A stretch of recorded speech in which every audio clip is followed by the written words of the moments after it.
She's the author of a number of books and many articles, including in terms of the books, from Farm to Form, Modernist Literature and Ecologies of Food in the British Empire in 2020. And she's co-editor of Modernism and Food Studies, Politics, Aesthetics and the Avant-Garde in 2019.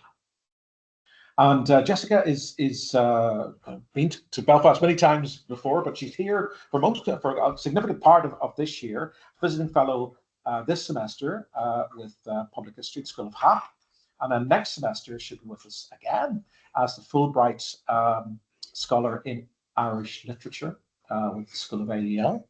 So Jessica, it's great to have you here, and you're going to talk to us today on the subject of beyond plantation mentalities in Irish literature, film, and culture. So, yeah, thank you so much, Peter. And just get settled here. Well, thank you to Peter and to Olwen, and thank you to all the HAP faculty who have been so warm and welcoming, and thank you very much to familiar faces and new faces for turning out for me today. So I'm Jessica Martell. I'm Associate Professor of Interdisciplinary Studies at Appalachian State in North Carolina. And my research blends literature, food studies, and the environmental humanities with a focus on Ireland's archipelagic and transatlantic connections. And as Peter says, my first book, Farm to Form, it's Modernist Literature and Ecologies of Food in the British Empire, made a couple of arguments. One of them that the British Empire gave us the world's first industrial food system, and furthermore, that food system had really remarkable cultural impacts. For instance, in England and Ireland, the 20th century explosion of artistic experiments that we now call modernism. But the research for that book explored the dramatic historical changes that imperial foodways brought to agriculture, like intensive monocultures, mass production, refrigeration, transport, corporate marketing, global supply chains. I could go on, and I did for many pages, perhaps too many. But I ended that project feeling really unsettled that little has changed in our major global industries, from food systems to fashion and data centers and fossil fuels. The same norms, assumptions, marketing campaigns, and political narratives that I had encountered in the food archives of empire are still echoing in the systems that are just as unequal, inhumane, and environmentally precarious as they were 150 years ago. So this talk today draws from a current work in progress that is identifying the plantation as one source of this problem. And I'm drawing upon historical and literary texts from Ireland, the island of Ireland, and the US South in search of insights into this continuity. Nothing that I'm about to say has been road tested yet, so I'm very excited for any feedback and suggestions that y'all might have for me today. So while images from the US South tend to overdetermine pop culture representations of plantations, many of you know that some of the earliest historical models of plantations were constructed here in what is now Northern Ireland. For centuries, British rule used Ireland as what David Nally and Jane Ohlmeyer call a colonial laboratory, and prototypes from Ulster plantations of the 17th century were modified and later deployed throughout the empire's global holdings. And yet, perhaps because of Ireland's status as a doorstep colony, its history as the origin point for plantations is often overlooked or excluded from global plantation studies. Now, let me just give you a little bit of a roadmap here. This is where I'm going to take you today. I'm going to begin by exploring some public and popular representations of plantations, and I'm going to do this to illustrate what I mean by plantation mentalities. And that's a term that refers to a kind of cultural training that plantation societies impart in the psyches of their people. Then I'm going to discuss depictions of plantations in the works of two iconic Irish and Northern Irish writers, of course, James Joyce and Seamus Heaney. And I have two goals for this. First, I want to demonstrate that the study of literature can demystify and interrupt this kind of automatic cultural training. And second, I want to introduce some environmental questions and concerns into discussions of plantations, because scholarly discussions tend to focus mostly on politics and society, economic topics. So my new project is first inspired by the Plantation of Ulster exhibit that I saw in London Dairy's Guildhall in 2023. Has anyone seen that? So I have a couple of pictures here that I surreptitiously took, if you haven't. Now, the exhibit captions are pretty much standard practice. They discuss the violent tumult of the 17th century in measured fashion. But what I was struck most by were the video features that are interspersed throughout the exhibit. They present a kind of oral history of sorts from presumably local residents, although there is no labeling to contextualize this content. And 4 of the 8 people interviewed tell a really different story from the one that was written by the credentialed experts who curated the exhibit. And when asked to describe the legacy of the plantations, you can see the photo of one of the video exhibits. This is actually the last thing that you see before you leave.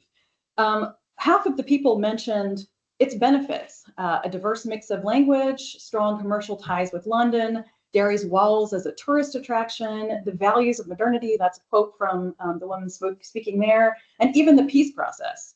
So in sum, the feature actually presents the plantation as a springboard for modernity, prosperity, and progress. And of course, this is part of the story.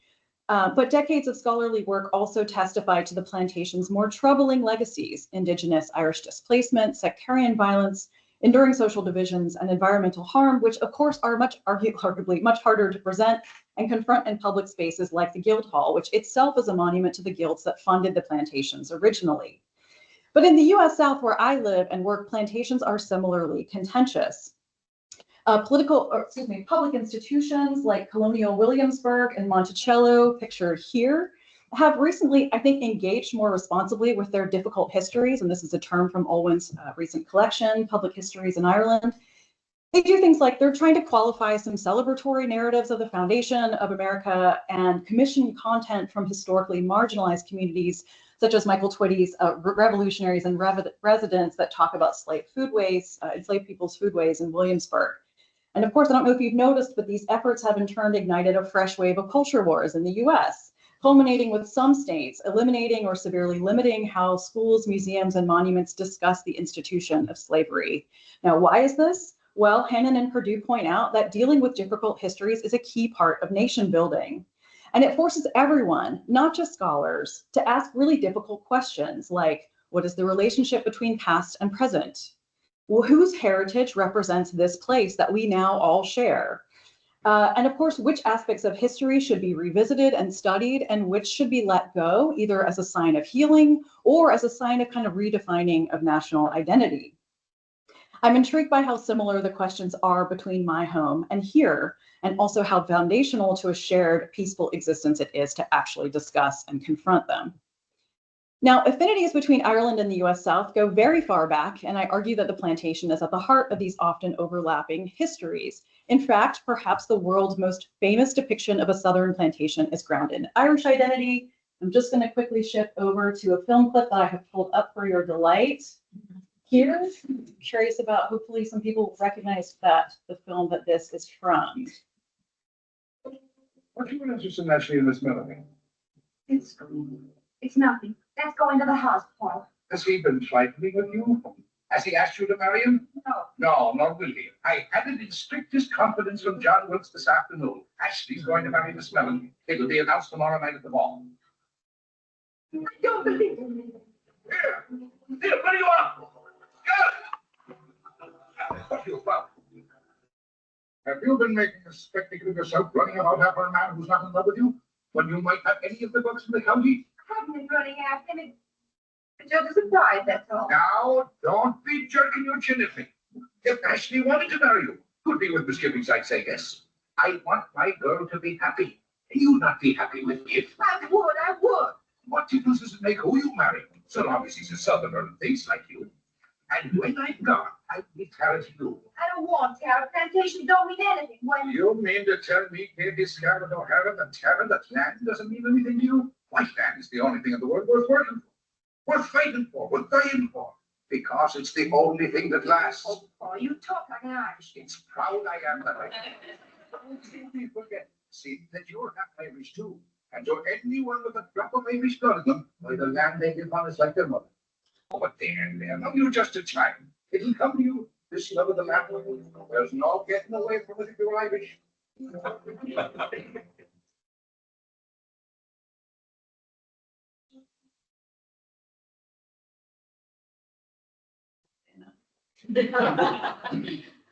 Right. So, of course, Gone with the Wind, cinema classic, 1939, screened in Dublin for many years and was universally beloved by the Irish public for most of the mid-century. Now, both novel and film remain a global phenomenon, and its transatlantic foundations have been thoughtfully explored by Kieran Quinlan, Amy Kluge, and other scholars. And Margaret Mitchell, the author of the Pulitzer Prize-winning novel on which the film is based, is of course Irish American. She named the Tara plantation, Tara as they pronounce it in the film, after the seat of Irish kings, and gave her protagonist Scarlett O'Hara, quote, eyes as green as the hills of Ireland. In this clip that we just watched, Scarlett and her Irish immigrant father, Gerald, are discussing the permanence of land possession that sort of makes everything else, you know, the competition over who's marrying who, seem trifling in comparison. And of course, the scene is very deeply inflected with an Irish history of colonization, displacement, and diaspora. Now, in the novel, Gerald flees Ireland after killing an Orangeman who insults him, moves to Georgia, and buys Tara, its extensive grounds, and its enslaved workers. Now, the film's, I'm just going to call it unsophisticated presentation of Irishness, actually does some unexpected heavy lifting for us. As Kluge explains, the plantation as a model has adapted at every stage of capitalist development, mercantile, industrial, financial, late, and it is capacious enough to support a variety of cultural narratives, including fantasies like this one about social mobility. Now, Mitchell's parallels in the novel between the declining post-Civil War Southern gentry and the Irish colonial struggle don't really logically map onto one another if you think about it too much, because the New World plantations in the South mimicked those in the Old World that had displaced so many Irish people in the first place. But this story of a plantation as a vehicle for Irish elevation is undoubtedly has remained compelling for generations of readers and critics. And the plantation itself continues to be, I think, a really fascinating site of scholarly and public inquiry into the foundations of wealth here in Northern Ireland, as it has been in other parts of the UK and Europe and North America. Just some examples of recent work on the connections between the Caribbean, particularly, and Northern Ireland lately. These are all areas of the world that are knotted together by the circulations, exchanges, and environments of the plantation. So Sidney Mintz famously defined the plantation as a synthesis of field and factory. And I'm going to add a few more characteristics just so you know what I'm talking about when I say plantation. They tend to be profit-driven operations. They tend to rely on cheap or captive labor. They have to have a global trading system. They often result in stubborn social hierarchies, and they use ecologically unsustainable practices like monoculture in a lot of industries. Now, plantation histories usually begin, at least in sort of global South studies in the US, tend to begin in mid-century in the Caribbean world. And this is when European settlers first established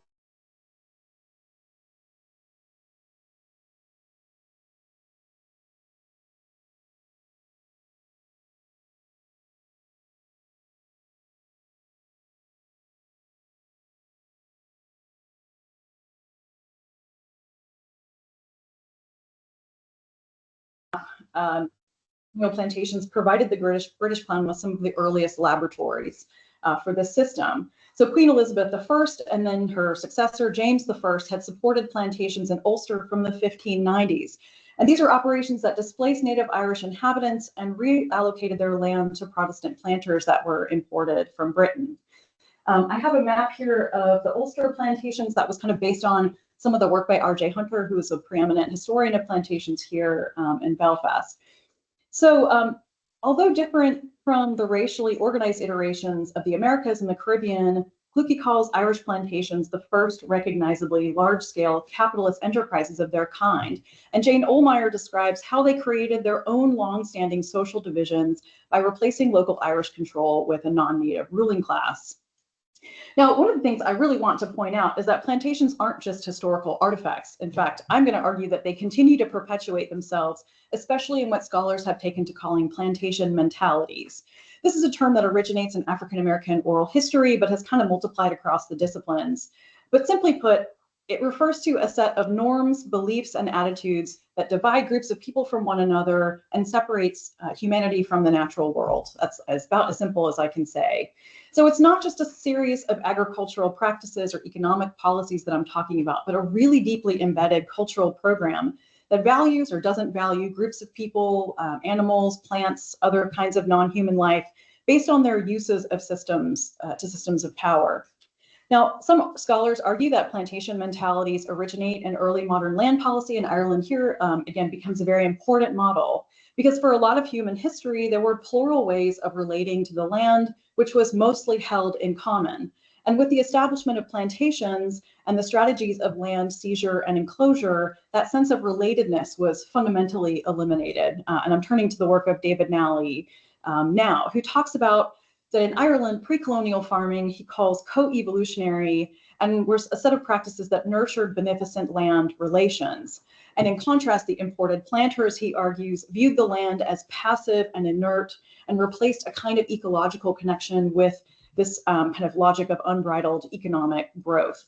And I'm also going to turn right now to some really interesting eco-critics, Donna Haraway and Anna Singh, to provide a little bit of clarity on how social and ecological subjugation have really become kind of enmeshed or intertwined as this program modernizes.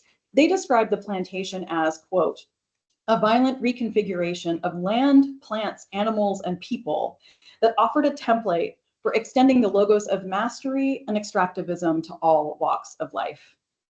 So for Nally, in Ireland, a multi-species commons eventually gave way to this extreme simplification and this creation of this hierarchy that was really easy to control and easy to maintain by descendants. And this is sort of what plantation mentalities is kind of doing or enacting as the centuries go along. And these mentalities are preventing the healing of what Caribbean scholar Malcolm Ferdinand calls the modern world's double colonial and environmental fracture. Now, I argue that the Irish example should be much more prominent in global plantation studies. And this is not to de-emphasize the brutal history of race capitalism and enslavement that characterized American plantations at all. And of course, these effects undoubtedly continue in racial disparities around the world today.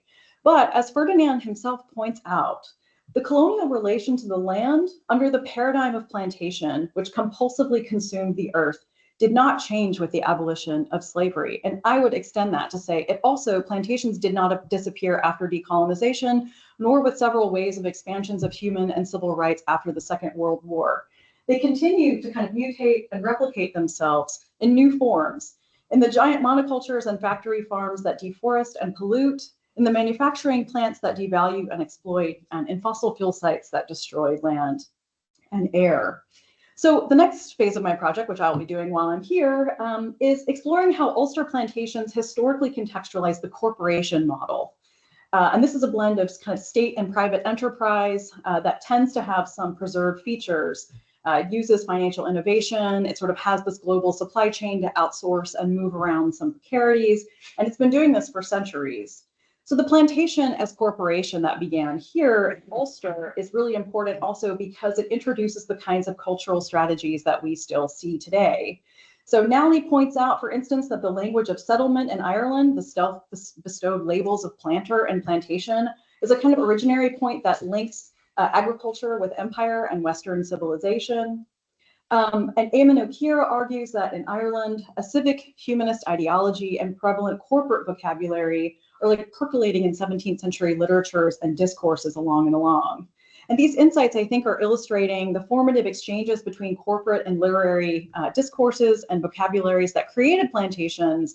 And I think it might hold a key to understanding how and why these narratives and words and terms still compete so successfully today. So Ferdinand argues that the pursuit of plantations still dictates the orientations of public institutions, universities, state services, and even the tastes of consumers. And it results in what he calls an aesthetics of repetition, a uniformity of what's planted, of what we wear, of ways of consuming, of dressing, and even of thinking about the world. And this really complicated cultural program, I'm going to argue, requires cultural approaches to challenge it. So just as plantations were in part created by literary and narrative methods, so the study of literature can help undo some of the work that it's doing. So I'm going to turn to two Irish writers who are uniquely positioned to demystify and undo the plantation mentalities that structure so many ways of thinking about the world. Okay, is everyone ready for some Ulysses? Yay, no big deal. All right. So Ulysses connects the imperial plantation's violent takeover of land to the political conflicts that define Joyce's own era, which he's writing just before independence and civil war. So many of you might know that Ulysses is, I'll call it a capacious narrative, the events that unfold in Dublin on June 16th, 1904. It was published in 1922, roughly following Homer's Odyssey. It's a formidable text that blends an array of avant-garde experimentations as it follows its characters' wanderings across the city. So global North readers like us might think about plantations as being in the peripheries of empire, but actually Ulysses puts two of them right in the center of Dublin. And their presence there indicates not only how the modern metropole was profoundly shaped by these seemingly disparate arrangements. Plantations, no matter how far away they are, always influence life in the city. But that also Joyce is trying to emphasize how they continue to fuel conflict in Ireland and other colonial territories. So the Ulster plantations make an appearance in the Nestor episode, which is the second episode of the novel, during a conversation between Stephen Dedalus, one of the novel's protagonists. He's also Joyce's alter ego. He's like, I would call him very erudite, but like really disaffected. He's having a conversation with his employer, Mr. Deasy, because it's payday. So Stephen teaches at a privileged Anglo-Irish school that celebrates British colonialism. Mr. Deasy is the headmaster, and he's positioned as an agent of empire by sitting under the portrait of the king, Edward, at the time, and he's sitting beside a tray of Stuart coins that are displayed on his sideboard. And of course, the Stuart dynasty is the royal line associated with the Ulster plantations, most notably James I, who's sort of the person whose settlement policies really anglicized the north. As Akira writes, the king's self-styled policy is to civilize these rude parts through importing all of his settlers, who saw themselves as social engineers tasked with redesigning Irish society in their image. So Joyce is hinting to us that Mr. Deasy is kind of aligned with these objects in this history. So Mr. Deasy is counting out Stephen's salary, and he asks him to name an Englishman's greatest source of pride. Stephen glumly replies that on his empire the sun never sets. And Mr. Deasy says, no, I paid my way. That's the Englishman's greatest source of pride. I never borrowed a shilling in my life. Can you say that? Stephen does not reply. Deasy is scorning Stephen's life of the mind. He's very intellectual and kind of doesn't care about money. But I think that what he's doing here is trying to challenge Stephen and provoke him by repeating this stereotypical colonial English, truism that money is the best, life's supreme good, I guess. So he's quipping this kind of colonial propaganda to be provocative, but what he's also doing is reflecting a kind of logic, not just of colonialism, but of the plantation, which can only claim to be debt-free in the metropole if there are no other peripheral sacrifices that are factored in, if all the systemic violence of plantations, land theft, enslavement, environmental degradation, etc., remain distanced and externalized from the calculation, then it's debt-free. So Deasy continues to try and provoke Stephen, next deploying some sectarian language. He celebrates the contribution of Orange Lodges during the Great Famine, and he ends up calling Stephen a Fenian when Stephen continues to refuse to reply to him. And instead of engaging, Stephen actually goes off on this kind of interior monologue that casts his mind back to the plantation era. This is just a little part of it here, just so some of you can get a little bit of a feel of Joyce's prose too as well. This is inside Stephen's mind as Deasy is talking. Glorious, pious, and immortal memory. The lodge of Diamond and Armagh, the splendid behung with the corpses of papishes. Horse, masked, and armed, the planter's covenant. The black north and the true blue Bible. Croppies lie down. Now here Stephen is drawing on some of the extremist propaganda from his own era in the early 20th century, kind of connecting it back to the organized crusades of the early planters who terrorized native Irish inhabitants, forcing them to flee their land so that the plantations could actually be built. So some of these allusions are gesturing to the processes whereby ruling classes consolidate their power. The opening lines are from the Orange Order's toast. The Diamond League gestures to the Orange Order's foundation after a massacre of Catholics in 1795, and maybe most famously, the croppy is a derogatory term for an Irish rebel, here taken from a Protestant marching song that glorifies violence against Catholics. So in effect, what this passage is doing is actually opening a kind of portal between the past and the present. It's demonstrating Joyce's awareness of the plantation as a source of the sectarian violence that, as he's writing in the 19-teens and 20s, is starting to accompany the lead up to Irish independence and eventual civil war. Now, Kluge argues that by satirizing Deasy's British and Orange sympathies, Joyce shows how the historical and cultural narratives promulgated by the working class Orange Order, middle class Unionists, and even educated Anglo-Irish teachers like Mr. Deasy actually work to obscure the horrors of plantation colonialism. But it's Stephen here who's interrupting this propaganda and actually showing and connecting the violent foundations of plantation into its continuing aftershocks in Joyce's present. In the early 20th century, which is when the novel is taking place.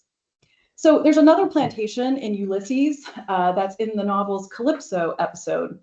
So in the 19th and 20th centuries, the popular genre of plantation fiction was really dominant in the transatlantic literary marketplace, particularly in the US and in Britain, but also in Dublin as well. And it sort of features like a lot of romantic representations of plantation life that really mask the harsh realities of, for instance, enslaved people on the plantation. So, and after emancipation and the US Civil War, the US genre's kind of toxic nostalgia really popularizes plantation mentalities that falsely grant white male settlers like Ashley and Rhett Butler the roles of benevolent masters and kind of relegate enslaved people and women and the poor to this like long-suffering but cheerful supportive role in the process, like erasing systemic brutality of what plantation life is really like. And Gone with the Wind is a kind of epitome of these regressive norms, but put forward in a very compelling and romantic picture. So in this episode, I mentioned that, and I brought in Gone with the Wind because Joyce is satirizing the plantation romance in Leopold Bloom's encounter with a flyer that's advertising shares to buy into a plantation called Agendath Nechaim. It's actually based on a real company that's established in 1905, but it is a vehicle for Zionist settlement of Palestine. Now, just Leopold Bloom is another protagonist in the novel. I would call him a flawed but thoughtful advertising copyman. And he is, this is important, he's of mixed Irish and Hungarian Jewish heritage. So he's going to his local butcher's where he gets his famous kidney to cook. And he picks up a flyer that displays a kind of idyllic farm scene. And this is how Joyce describes this plantation endeavor that he can buy into. So Agendath Nechaim, sorry, Joyce is so hard to like make into a small quote. I'm like doing my best here. All right, Planters Company, to purchase waste sandy tracts from Turkish government and plant with eucalyptus trees, excellent for shade, fuel, and construction. Orange groves and immense melon fields north of Jaffa. You pay 80 marks and they plant a dunam of land for you with olives, oranges, almonds, or citrons. Quiet long days, pruning, ripening, nice to hold, cool waxen fruit, hold in the hand, lift it to the nostrils and smell the perfume. Always the same, year after year. They fetched high prices too, Moishel told me. Arvida's Place, Pleasant Street, pleasant old times. I wish farming was like that. Just hold out your hand. It'll just pop right into it. No big deal. Just sit there and collect your money. So as Joyce is indicating, during the Ottoman Empire and then later under British rule, privately owned plantation operations facilitated land capture from indigenous Arabic populations through farming. And here Bloom is considering buying some of them and becoming a part owner, doing exactly that, right? Sitting back and letting his profits and those beautiful citrus just fall into his hands like the pleasant old times. So what Joyce is doing here is actually identifying some of the new forms of power being reconstellated. This is a moment of change for the global plantation complex and its cultural impact as it transitions out of a kind of settler colonial model based on African slavery into a more moderate corporate form, which is kind of based on some financial innovation here. And I think what's also really interesting is that it's the fantasy that kind of allows the plantation to adapt here. It's like Bloom is really seduced by this, as you can see. In fact, he's actually kind of indulging in a double fantasy here. First, he's indulging in this idea of a return to a Jewish homeland that was not then a political reality. And he's also, this is kind of what's critical, like fascinating about being an absentee landlord, which is like a complete inversion of the colonial hierarchy, right? Which usually historically excluded many Irish people from owning their own land. So, but unlike Ulster's planter classes, like this is Bloom actually being an investor from afar. So we have a very different kind of plantation going on here. This is a distancing effect that Richard Wilk is an anthropologist who uses that term. And I'm gonna, like, it's very important that's also a source of plantation mentalities. Because most of the time, plantation operations, for instance, in the early 20th century, there would have been Dole or Haitian sugar or other Caribbean plantations actually sending some of its goods to Dublin, you know, that are mentioned in the novel. But there's no way that consumers would ever know what was actually going on at those plantations halfway across the world. And even today, with arguably more pressure on companies to make their production transparent, plantation operations are still almost impossible for us to see. So it's really interesting that Joyce is actually kind of highlighting this distancing effect or this lack of knowledge that we have as consumers about what's going on in the plantation. And so what's really interesting, Amy Kluge argues that he's actually making this plantation, Agadath Nechayim, legible by filtering the advertisement through recognizable tropes from plantation fiction. So in other words, it's kind of manufacturing this false narrative that planters are going to come into an empty, uninhabited space and like transform it into this fecund garden. And that's often how, I mean, that is plantation mentalities in a nutshell. And that's often how food marketing works. It's how lots of different kinds of marketing works, of course. That the Garden of Wonders on the flyer conceals the realities of production and labor, but also the history and violence of occupation. And of course, precarious ecological quandaries like irrigating a desert climate. So taking Nestor and Calypso together, we're invited to connect intra-imperial plantation models that will eventually create bitter divisions in Palestine, just like they did in the Irish island, by importing a new owner class and dispossessing those who were already there. I think it's really important that Joyce is also drawing attention to Irish participation in colonial plantations with this fantasy of landlordism. Bloom, you know, as a character is marginal as a Jew in Dublin, and a lot of the book is describing this, but globally he is a metropolitan citizen of empire. And as Gerald O'Hara reminds us, that a lot of the Irish global diaspora actually reproduce the very hierarchies that they experienced at home when they move abroad. So, and this is something that scholars have discussed at length in really interesting ways. For instance, Jane Ohlmeyer in Making History acknowledges a matrix of agencies among exiled and diasporic Irish citizens in the early modern period, and the Black and Green Atlantic is another great source where Peter D. O'Neill and David Lloyd are exploring the kind of murky status of Irishness as it travels throughout the empire. I think acknowledging the complexity of colonial Irish status is another method that Joyce is using to kind of draw attention to plantation mentalities and demystify them, because otherwise I think that it's very dangerous. They recruit a lot of new disciplines by promising kind of mobility elsewhere in the empire. Well, you might have it bad here, but if you move here, you're actually going to end up being the master of the estate. So Joyce doesn't let colonizer Bloom's fantasy last, and there's one more substantial corrective. I won't read the whole passage, but as Bloom is walking home from the butcher, a cloud covers the sun and he changes his mind. Suddenly he realizes like what that endeavor might actually look like. And of course, this is very much a dramatization of the Middle East. And again, another imagination that he has, but it really undercuts that fantasy of abundant farmland. No, not like that. A barren land, bare waste, a volcanic lake, the Dead Sea, no fish, weedless, sunk deep in the earth. No wind could lift those waves. Gray metal, poisonous, foggy waters. Skip ahead a little bit to this last paragraph here. Gray horror seared his flesh. Folding the page into his pocket, he turned into Eccles Street, hurrying homeward. Cold oils slid along his veins, chilling his blood. Well, I'm here now. Yes, I'm here now.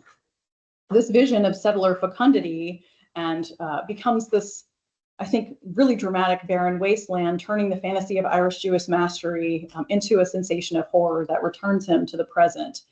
This dramatic destruction of the plantation fantasy is a really strong rebuttal to mentalities that promote plantation models, endorse settlement and segregation, and assume that exploiting nature guarantees infinite growth. Okay, how's everyone doing? I have one more literary figure to go through before I end today, but we're almost there. So let's end with some poetry, shall we? Another way to undo plantation mentalities is to multiply different ways of knowing land and the environment. Irish literature, again, expands the possibilities of knowing nature as more than just inert matter or potential profit. If Mitchell's plantation is pure fantasy and Joyce's record colonial history, then Seamus Heaney's plantation verges on the mythic. It is familiar but uncommodifiable, a terrain for the imagination and not for profit. The final part of my talk discusses Heaney's poem, The Plantation, which was collected in Door into the Dark in 1969. Now, Heaney's recurrent interest in landscapes, especially rivers and bogs, are really important to my project. Later on, I really am kind of fascinated by bogs. They are arguably the first fossil fuel, and they are also the prehistory of plantations, and so many of them were drained to create arable land in the first place. But I'm going to read The Plantation instead, and it's worth close reading because it's kind of this like important transition from his earlier kind of pastoral style into a terse middle style that you see later on in Wintering Out and North and other collections that are like more firmly associated with the Troubles. So this is an interesting moment of transition for him. And you might expect, I'm going to put the poem up but don't read it just yet. I'm just going to talk a little bit about the expectations that you might have with a title like Plantation. Like you might think that this is about the history of plantation in Ireland because it's Seamus Heaney and he knows that. And that history is there, but I think he's also really inverting our expectations because he's, I think, playing with an older idea of plantation. The original word plantation before the actual practice just meant a grove of cultivated trees or plants. So it was still like about human design and human control and agency, but it didn't have the same kind of like alliance with capitalism and colonialism that it has for us today. So I think he's playing with this older idea, and by the end of this poem, I think it's become something new entirely that might not even be fully recognizable, but we have a lot to work with, I think. So we begin in a kind of Dantean fashion, a narrator that's lost in the La Selva Oscura, the dark wood, but this wood is haunted by lots of different kinds of critters and settlers and ghosts and fairies and campers and lots of people who are never seen, but they're kind of leaving their traces anywhere. So I'm going to read this poem for you so that we can have our Heaney moment at the end of a long Monday. The plantation. Any point in that wood was a center. Birch trunks ghosting your bearings, improvising charmed rings wherever you stopped. Though you walked a straight line, it might be a circle you traveled with toadstools and stumps always repeating themselves. Or did you repass them? Here were blaeberries quilting the floor, the black char of a fire. And having found them once, you were sure to find them again. Someone had always been there, though always you were alone. Lovers, birdwatchers, campers, gypsies, and tramps left some trace of their trades or their excrement. Hedging the road so it invited all comers to the hush and the mush of its whispering treadmill, its limits defined, so they thought, from outside. They must have been thankful for the hum of the traffic if they ventured in past the picnicker's belt or began to recall tales of fog on the mountain. You had to come back to learn how to lose yourself, to be pilot and stray, witch, Hansel, and Gretel in one. So we begin with Dante, but we end up in a Brothers Grimm story somehow. But I think what's really interesting is that the Irish plantation here is joining the ranks of iconically dark tales of education and deliverance. This place is both Irish and global. It's historically specific, but universally recognizable. And it has a long memory, but in this poem, I think, especially in the final stanza there, you can kind of get the sense of like ecological compression over time of historical distinctions, like into a sort of new hybrid. Like history becomes less important than what is sort of pressed together at the end. And all these different kinds of binaries start collapsing.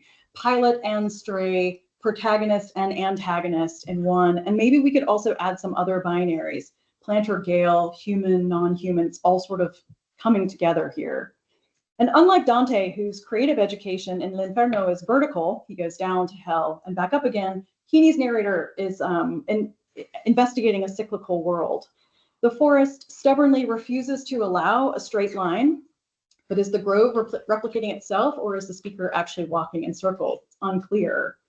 Now, perhaps he's in dialogue with his Nobel predecessor, W.B. Yeats.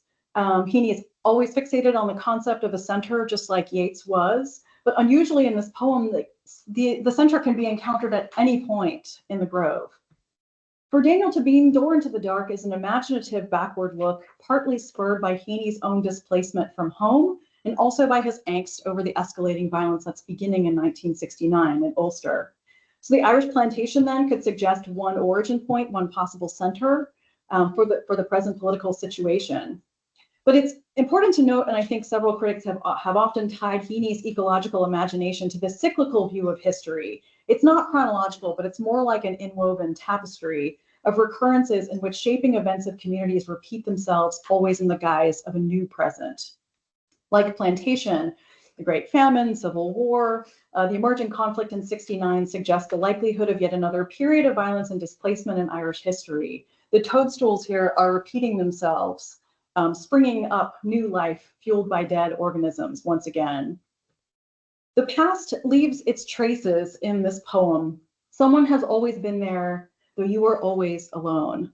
I really love those lines. There's like a loneliness in them. I think that speaks to history's like uncanny ability to haunt certain places. But the grove also promises an artistic renewal.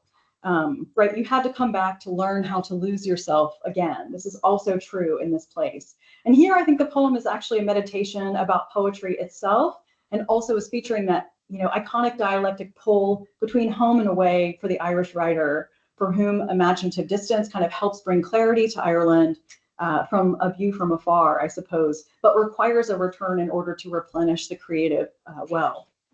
Heaney's meditating on the creative potential of exile, through which many of his Irish forebears and literary forebears, like Joyce, found a more measured perspective on Ireland from a distant view, but unlike Joyce, the speaker is pulled home again in order to find themselves and lose themselves again. For Malcolm Ferdinand, destroying plantation mentalities happens through what he calls the politics of the encounter, a bringing together of different others. The encounter assumes relatedness, so it's not a given, but here's what's important. He says, it's established by that movement to recognize something that is common, but does not belong to anyone. Now, I argue this poem stages exactly that kind of encounter, even if the speaker is ostensibly alone. The accumulated traces of other entities, other bodies in this plantation forms a kind of ghostly community of beings real and supernatural, alive and long dead, human and not human. This is a space in which they seem to be able to share something that is common that does not belong to anyone. In other words, what we're seeing here is the unplantationing of this land, transforming it from something owned back into a kind of commons. Their encounters in nature and across time are connecting different others with each other and with the environment, which has once again become a generative and sustaining space.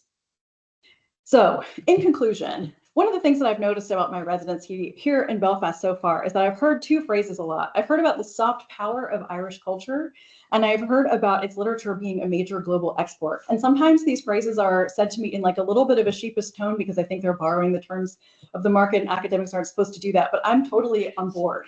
I think that Irish texts like the two that I've highlighted today have a lot to offer an era of global plantation systems that have entrenched themselves in our lives. Not because they are delivering on their promises of fairness or efficiency or prosperity, but because they're using inherited cultural programming that has to be challenged by experts in cultural modes and narratives and other strategies if we want them to change. Environmental crisis, mass extinction, social segregation, economic inequality, these should be seen as aberrant qualities and not the status quo. You know, I revisited the Guildhall exhibit a couple of weeks ago, and my first reaction, to be honest, was to be taken a little bit aback. But on revisiting it, I think there's actually something heartening in the way that that particular community started to borrow the language of cultural hybridity. That's a concept that comes from Irish studies and post-colonial studies and also ecological thinking. And I think it's actually sort of hinting at a positive direction. So I have still some ambivalent feelings about that particular exhibit. But what's interesting about it and what's useful about it is that it does a lot of different things. It illustrates Hannon and Perdue's argument that Irish and Northern Irish institutions have always had a varied, complex, and contested relationship with the legacy of empire. But even in spaces where consensus isn't possible, these authors continue, these institutions can show other divided societies how to navigate uneven terrain. They do this by engaging with contestation, with conflict and trauma in the past and also in the present. And I'd like to extend that to include literature and some of the other creative arts that Ireland produces as well. My aim today was to excavate a plantation history that is not as acknowledged as it should be, and to highlight Ireland's literary superpowers as tools that can actually impact today's global powerscapes. And in doing so, Ireland and Northern Ireland become important locations for creating new encounters in the search for something that is common but that does not belong to anyone, so that dysfunctional mentalities from the past can start to give way to new ones. Thank you.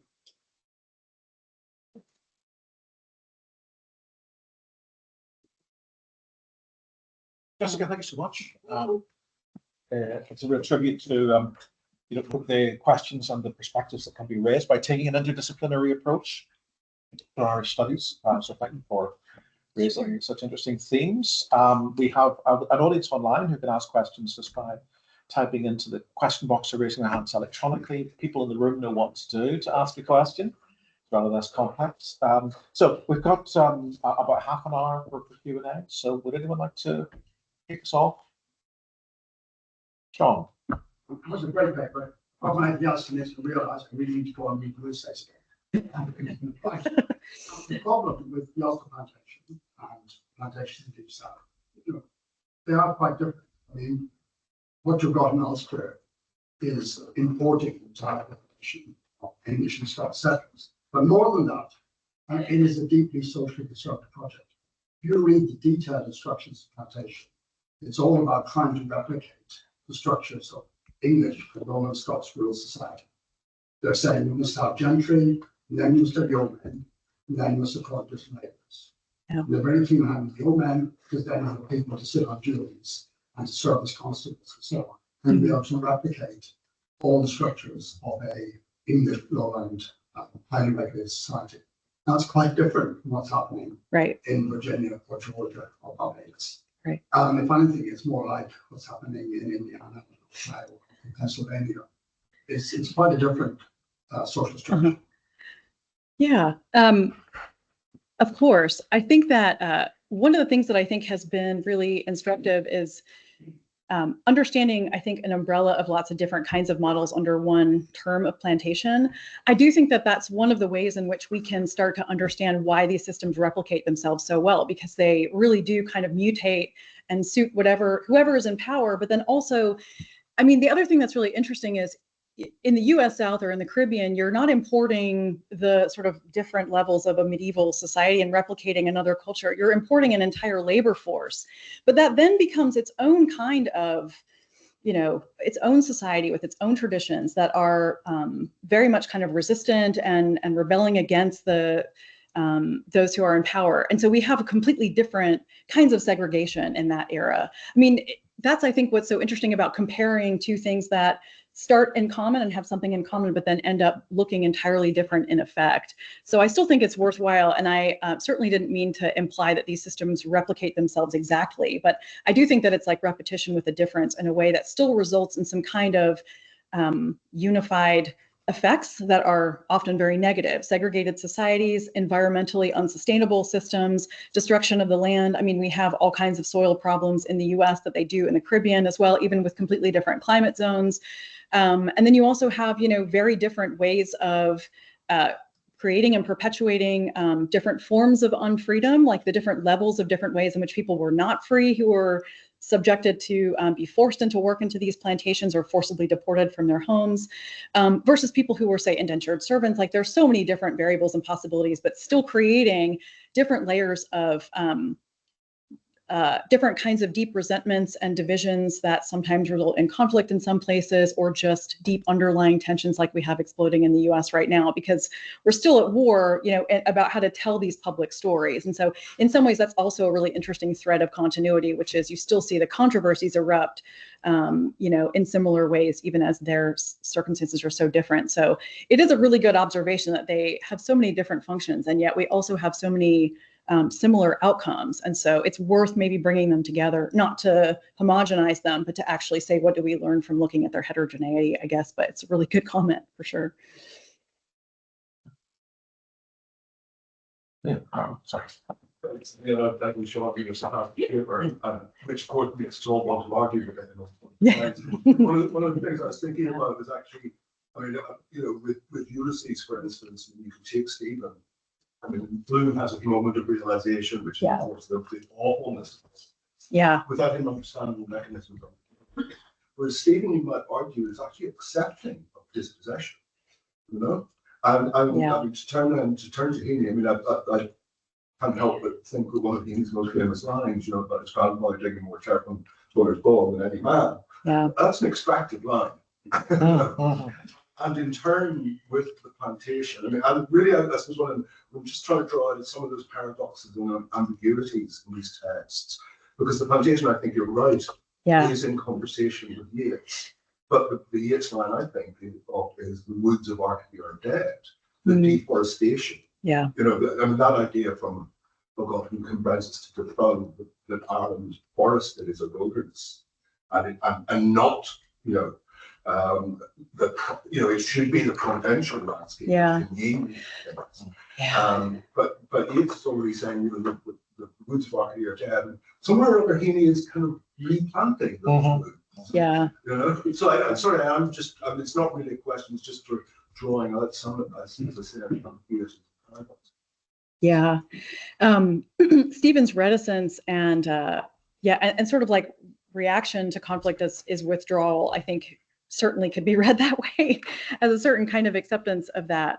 There's a lot of interesting new work on Stephen and animal studies and the ways in which Stephen like actually mimics a lot of animal behaviors to try and get out of the human quandaries and the politics of his era. Like he's often thinking about cows. You know, cows is this cattle being a plantation product in Ireland, and then also is very much a major export that kind of fuels British trade in the 19th century and 20th century. So Joyce is really obsessed with motifs of cattle. The foot and mouth disease is going through all the text, but Stephen thinking a lot about cows. And so I bring this up because one of the like new kind of interesting lines of inquiry that I'm following is thinking about this concept of agronormativity. It's a term that a scholar named Catherine McIntyre has given me.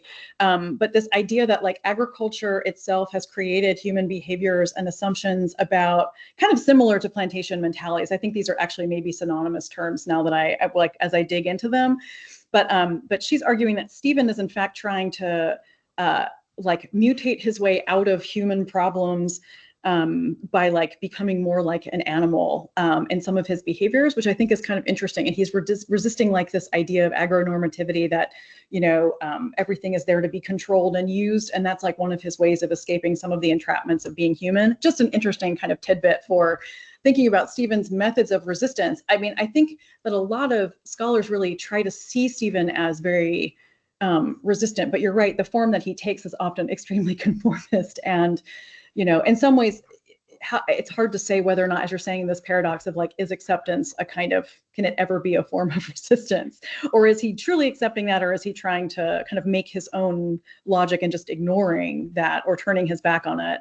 But this question of consent is also, I think, also in Heaney as well, this idea that to some extent, one of the problems of plantations and maybe one of those like loose threads that I keep trying to pull back into this, you know, tapestry of plantation mentalities is that we're all, if we are in the world today, we are in a plantation system, and we are, so that positions us already as this person who is accepting or is extracting or is doing some of these things. We are the deforesting, you know, and so I think that is the tension or the paradox that literature is really good at exposing, as you're doing with these various I think comments and exposing the different tensions of what it means to actually be a part of this system, even if you can see it and actually not approve of it, there's something about the status quo that just continues to perpetuate itself. And so that's kind of what I'm looking for, is at least I can start with those moments of tension and see what we can do with them rather than just ignoring the tension, I guess. Yeah, really is. I know, but I really appreciate these you know, I like that arrangement that you made. I wrote them down. If I can just pick up on Eamon's final point there about Heaney and reforestation as resistance. I mean, Sean, I'm sure Sean's right in that the theoretical basis of the Ulster Plantation is to replicate a kind of English medieval society in Ireland, but the practice on the part of many who receive the land is to make as much money as possible out of the land that they've been allocated. The easiest and quickest way to do that is rapid deforestation. Oh, yeah. Right. So and this ecological consequence of the plantation is extremely short term in terms of the kind of the cutting down of much of the tree cover of Ireland. There's an ideological element to that, you know, the association of forests with wood kern and with resistance. But there's obviously a very a clear commercial objective to do that, and we remain 4 centuries on one of the least forested territories in Europe as a consequence, because we haven't seen, apart from a few kind of problematic conifer replantations, we haven't seen reforestation of native woodland. So, I mean, it's interesting that you selected Heaney's poem about woodland as your example. I mean, is that an outlier, or is that part of a wider part of the study that you're looking at, that kind of resistance or attempt to kind of overturn that element of plantation? Yeah, I hadn't thought of that. So it clearly was just like in my subconscious. You know, it's really interesting to think about So I have actually been really interested in other projects about looking at the forest in Ireland as a site of resistance, right? And so deforestation serves two purposes. It puts down political upheaval and rebellion, and then it also kind of, you can sell the timber and create, let's say, the British Navy, for example, because a lot of the wood from Ireland built a lot of ships for England.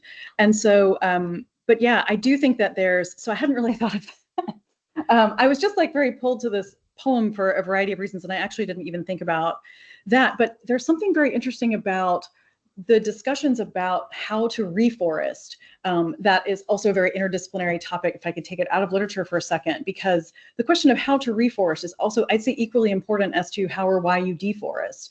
Because when you're rebuilding something, like that's kind of what when I have been driving around, I have seen a lot of these conifer plantations, and they have their purposes. I mean, I'm not here to condemn absolutely every kind of mass production. I'm aware of the complexities of this topic, but how do you restore something that is utterly gone? and there are like a lot of social parallels to that question. What does it mean to go back to pre-colonial landscapes or pre-colonial cultures? Those are kind of the same questions, because they involve, I don't know, a kind of like balancing act of biodiversity or cultural diversity. You have to have your imagination in order to do that, because we don't have records of what those actually looked like beforehand. We can try to reconstitute something, but it is based on our modern and contemporary knowledge and preconceived notions about what that space might be. And so in some ways, that's also a kind of impossibility. And yet I think it's worth maybe thinking about or striving to figure out how to renovate that for what that looks like, because I don't know if we want to leave something deforested, and I don't know if we want to keep replanting with conifer plantations either. So I do think that these are all like deeply, I think, important questions for not just for politics and society, but they always have these like ecological parallels as well that I think are really fascinating to also consider. Anyway, I'm just riffing on that. I don't know if anyone else wants to jump in. Yeah, I just thought that it's quite interesting that the sycamore gap tree dropped down at Adrian's wall. It's like such an iconic moment of. It's 2024. Has it been? It's been a year, right? Yes. And there are 4 little saplings, right? Yeah. So what I was going to say is, I think it's interesting that one of the saplings was chosen to be planted in Strabane. Oh, really? I didn't know that. Yeah, as a community thing in memory of the man who died of motion neurosis. Wow. So it's now, the replanting has become this kind of community fixture as well. And that was really my point. That's a very cool. That's like a really interesting follow-up, though. Yeah. Because, yeah. And you can bid to get one of the saplings. And this one was chosen. Yeah. This is to fill an iconic gap in English national consciousness. The sycamore gap at Hadrian's Wall. Yeah. Right. So what is it? Is it a kind of unionist symbolism that we take a sapling from sapling and each? Make a decision. Yeah. Well, It also makes me think about debates over, like, for a while there, I don't know if y'all remember, a couple of years ago, it was like carbon offsetting by planting trees was like, we're going to fix climate change, everybody. We got it. Right. Like, all we have to do is just every time you get in your car, you just like pay someone else across the world to put a tree in, and we're all going to be fine. And so, of course, that has, turned out, as any other, greenwashing strategy, to be completely wrong. And, so many non-native trees were planted that's died or can't survive. Again, it's not just about it's like humans want the system to be fixed immediately. We want like a really easy thing where we click a button and we pay for something and someone else will do some labor somewhere else and it will fix the problem. And so, but like just that idea of like a tree as being this hopeful, I mean, I hope that tree survives, or I don't know, maybe it shouldn't, but then like yeah, I'm like, that's a lot of pressure on that tree, like these like trees hold a lot of human baggage in them, and so that just makes me really a little bit nervous for those little, at least there are 4 of them, so maybe one of them will live, but geez. Yeah, sorry. No, it was kind of about this plantation mentality, and how does it intersect with like feminist studies? Oh, great question. Because obviously a lot of plantation are about dominance, and a lot of the plantation romances, not that romantic. Yeah. And so, and you have the similar thing across kind of Ireland and the South. So I was just wondering how those two intersect, Yeah. or if they do at all. Oh, of course they do, and I really appreciate that. There's like one thing that I really like. So, so one of the kind of feminist scholars that connects these two things is Donna Haraway, but Anna Singh also, she's an anthropologist, and so they're kind of bringing like this ecofeminist perspective by defining plantations as like this kind of logic of mastery that then extends to all living creatures that are subordinate to usually a white male settler. So that includes women, people of color, animals, plants, all the trees, all the way down. And so I think that some of the like most important and central ways of understanding plantation mentalities are through feminist theory. There are also moments in which, just to like trouble that a little bit, I think there are times in which those discussions can get a little bit essentialist about gender in ways that make me a little uncomfortable. So you know, it's like, well, we have to learn how to love nature again, and loving and nurturing are like feminine qualities, and I always get a little bit twitchy and those kinds of things. So I guess I like to keep it in that more, I suppose, like universally, like more complicated realm in which everyone is sort of part of this project of I don't know, it is rediscovering, I'll say, like different kinds of ways of being connected to things that are very other than you, and like anyone can do that. And so whether that's through trees or animals or other people, or I suppose there's some, but I do think there are a lot of really important feminist origins that are very useful here for me. Just sort of thinking a similar thing. So just to sort of justify or confirm your twitchiness with that essentialism, the primary voices in your presentation, the ones that, you know, complicate or demystify are men. I know. Whereas the example you use of upholding the plantation mentality is Margaret Mitchell, right? So I think the Good way point. that plays into it is really It is so true. And I do have a list of other authors that I were thinking of bringing in. And yeah, I'm always like, oh, 2 men to talk about today. I mean, yeah, I was like, Scarlett O'Hara, does she help or hurt? But I do think there's, I mean, the other novel that I've been working on probably more diligently than with Ulysses is Elizabeth Bowen's The Last September. I think Paula Meehan has a lot to say about this. I just have had less time to really think about what it is that I want to say. And Bowen's novel is a little bit harder to present to a crowd because she does have that, she just has a very opaque style that is sometimes harder without setting it up for quite a long time. And so I don't know why I'm saying that it's easier to dip in and out of James Joyce. I don't know why I'm saying that, but somehow it seemed easier to me at the time. But yeah, that's a good point. I mean, some other one answer that. The classic narratives of colonization is feminizing, isn't it? So yes, you know, yes, the conquering and making the Irish more feminine. So right. you could read Attacks Against Plantation or Rewilding, whatever it might be, as being about remasculinizing rather than, so it's not kind of complicated in gender terms anymore. You know, you're bringing back the power of the land, which is a kind of masculine way of reading it. Yeah, then you just have to, I like to just be in a anthropocentric space there and just be like, let's not gender it. But you're right. I mean, I do think that's like a really interesting thought experiment. I'm also thinking about now, like how many people really genuinely hate Margaret Mitchell now that Kira has brought it up, because particularly Irish writers. And this is actually, I came across in some of this research when I was trying to figure out, I was like trying really hard for a couple of weeks to figure out where the original screening of Gone with the Wind was in Dublin. I think it's at the Savoy Theatre, but I really need better sources to verify that. But it was supposedly came in 1942. And for 50 years, probably, I mean, continuing on to the present, a lot of particularly male Irish writers really, really love to hate Gone with the Wind. And I'm not saying that they are wrong.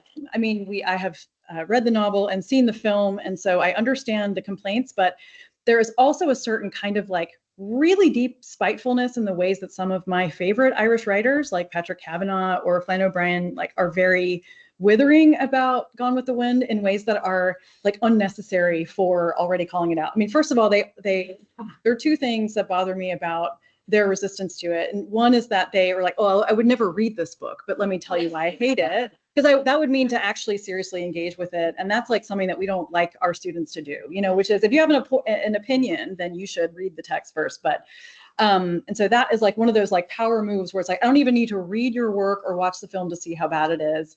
And so that's a little bit irritating, but they, a lot of Irish reviewers, when the film came to Dublin, there were some, I think it's Kavanaugh, who was paid to go review the film for one of the Catholic weeklies, and he went and then hated it so much that he left after 30 minutes and went out and got drunk, is what his brother says.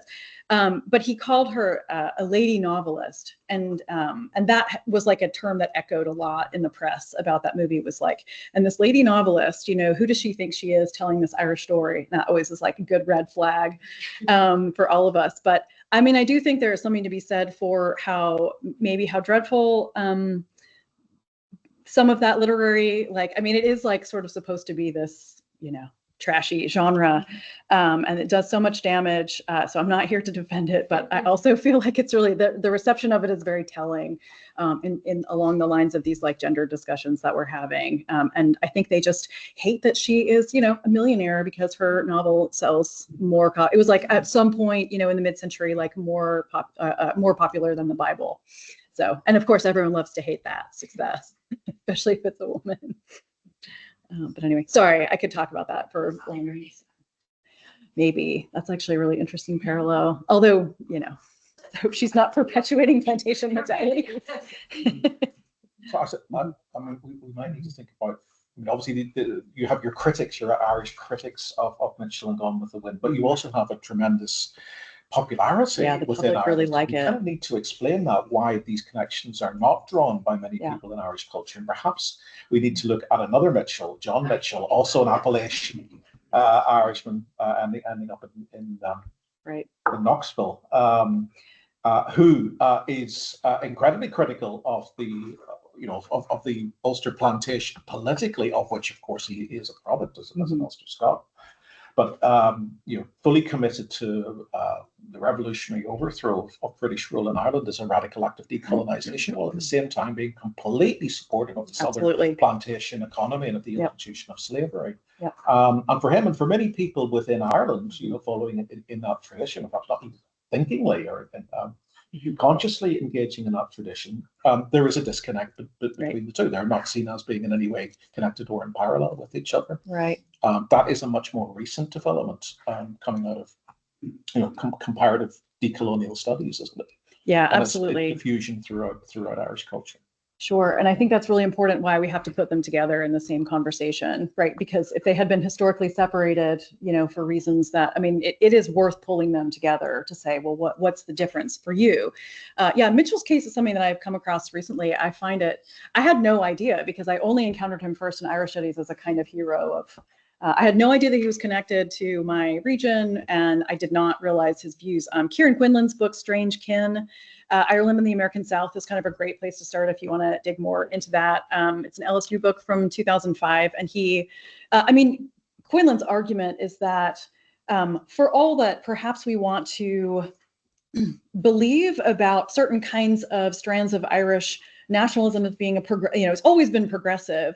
There's actually a lot of very uncomfortable evidence to suggest that, especially when it travels and goes to a new context, actually kind of replicates the problems there as well, and particularly in the South. And so that's definitely a thread that I'm continuing to follow as this project goes along. And other scholars have been there before me, of course, and done really preeminent work. But it is extremely uncomfortable to think about those kinds of extreme. For Mitchell, it was not cognitive dissonance at all, but for us, it strikes us as extremely weird to say well, it's not good here, but actually here it's great because, of whatever racial justification or biblical justification or something, as soon as you take it out of its original context, it becomes something else. But I also think that's why, that's kind of my point about the ways in which these mentalities can really travel, is that as soon as you take it out of its original context, they become sort of newly seductive to people who have been on the bottom of the ladder that then become on the top of the ladder somewhere else. And so it's worth making these connections to make sure that that is a clearer part of the story. So that that is one of the models of replication. It's it's different here because, and so it's worth saying, well, actually it's similar here. So what does that mean as well? So really good yeah, there are several other figures that Quinlan talks about, but Mitchell is the one that I was the most surprised by as being, fundamentally fine with chattel slavery because of the racial difference. And again, that's also why it's really important not to say all these plantation systems look the same, because when they look different, people borrow, right, those differences and exploit them to kind of continue to replicate them. So it's a really good point. Oh, sorry. Yes. Thank you, that was really interesting. I was just wondering about somebody like Dion Boucicault, because he writes these plays that are basically the same, but one might be set on a plantation in the US South and one set in Ireland, in the Georgia Fenian in the mid 19th century. And of course, the plays travel too, because they're performed in the States, and then they travel to Ireland and all the rest of it. So yeah, I was just wondering about a figure like Boucicault. Yeah, I'm not familiar with their work, but it sounds like it would be actually really great. Can you say more about what it is that or made you think of that? Yeah. Okay. In Louisiana, and it's about Right. slavery, and he himself was an actor as well as a playwright. Yeah. And he plays a Native American character who's sort of ambiguously positioned, sort of so there's all sorts of interesting stuff going on. Yeah. And then he writes dozens and dozens of plays, but the ones that are most famous, I suppose, are the Octoroon and his 3 Irish plays, the Colleen Ball. I didn't realize he had Irish plays. I've read the Octoroon, but I didn't realize that this was the same person. That's really interesting. Yeah. And sort of incendiary. And he was a self-publicist, and when the play was performed, one of the plays was performed in London, he wrote this open letter to Benjamin Disraeli showing, look how the crowd supports the Irish nationalists in this play, therefore they only think it's time for entitled independence. So there's all sorts of weird stuff going on. That sounds really really cool. Thank you. That sounds like something to add to my list of extremely complicated transatlantic exchanges that are maybe counterintuitive and self-contradictory, but in really interesting ways. Thank you for that. Okay. Questions or comments online? Yes, just one. So Chris Williams says, really interesting talk, thank you. I was wondering about your thoughts on the way the plantations are preserved in this way. Yes. So the wake is a little bit in my future, so I don't have the specifics on that. As it probably is for most people. The ways in which I'm trying to remember, like I did come across, I have like a folder of articles about the wake that I haven't actually, I'm sort of like, I'm getting there next year. So I'm trying to remember the moment in the wake that made me think that it was worth actually revisiting. So the first thing I might say is the first time that I remember encountering the wake and plantations was in Alison Lasavita's book, The Ecologies of Finnegan's Wake, from I think back in sometime in the 2010s maybe. And it kind of remains like one of the most important eco-critical readings of Finnegan's Wake. And she's one of the first people who actually also, she talks a lot about deforestation, she talks a lot about bogs and these different landscapes, but I think she also is a really astute reader of the ways in which the politics of the land are actually then sort of distorted, jumbled, and then kind of like reassorted in new ways in the wake. And so I guess the one thing I'm hoping to get out of revisiting that text is figuring out the ways in which Joyce, because compared to the wake, for those of you who are unfamiliar with Joyce's last work, Ulysses is like reading, a newspaper article or something. So, but the wake itself like has its, it is also an extremely rewarding text to slog through, because you find the ways in which he makes his own jigsaw puzzles of things that you thought that you knew, and it comes out in completely new and unfamiliar ways. And so I am really hoping that the wake becomes a central text to later in my work. So I can't answer your question, but I am aware of the amazing potential for it, especially based on some of the other things that I've read. There seem to be strong suggestions that the plantations there will also be really interesting to kind of decode there as well. But thanks for the question. So, thank you very much. Thank you for everyone. Jessica's here for the rest of the academic year, really, aren't you? So hopefully there will be opportunities for people to have conversations and to follow up on themes of the really interesting material that we've raised today over the next few months. Now, can we finish the formal proceedings today by thanking Jessica for speaking?